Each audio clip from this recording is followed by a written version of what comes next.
नमस्कार। सब गोरा के प्रणाम करे छी हम कलकतिया वाली। देखियो छोट बच्चा के राखी के दिन के कते इंतजार है। भोरे भोरे नहा सोना के दीदी गाँव पर जाए के लागी त दीदी गाँव पर जाए के लागी 1 साल से इंतजार रहे है। वो इंतजार अब नजदीक आबि गेल है। देखियो अरुण विजया जी के स्वर में सुंदर संगीत पूरी देखे जाओ। नमस्कार।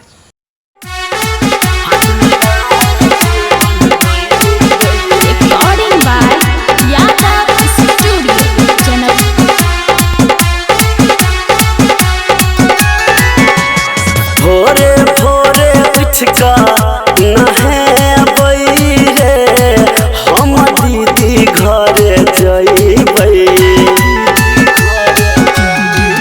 हाँ भोरे भोरे उठका नहाबै रे हम दीदी घरे जइबै। रक्षाबंधन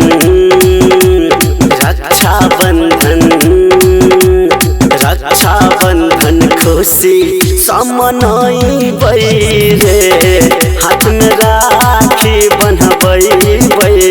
रक्षाबंधन खुशी समनइबै रे हाथ में राखी बन्हबै।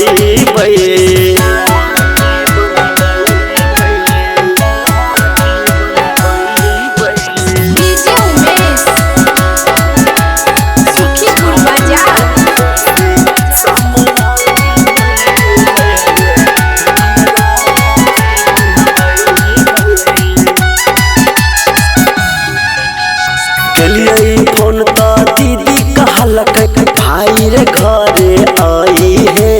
भाई बहन के रिश्ता पवित्र कहियो न तू भूलई है।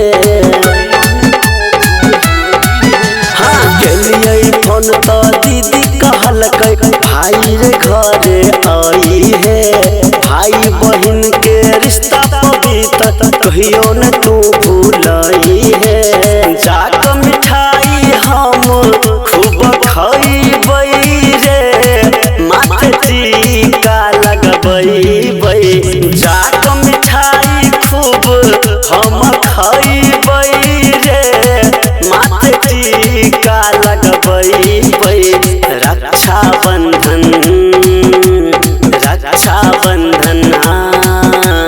रक्षाबंधन खुशी समनइबै रे हाथ में राखी बन्हबै। रक्षाबंधन खुशी समनइबै रे हाथ में राखी बन्हबै।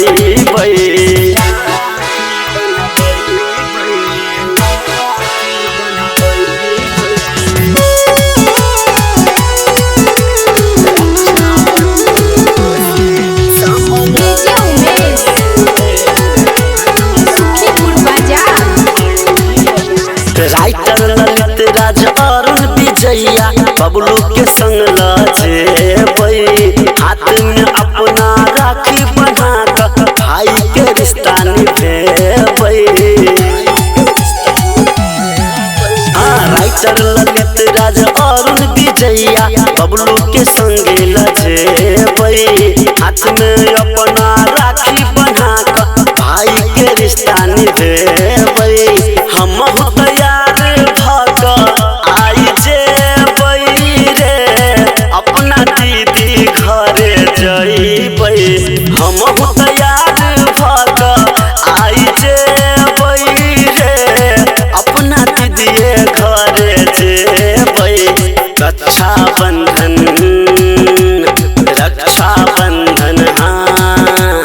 रक्षाबंधन खुशी समनइबै रे हाथ में राखी बन्हबै।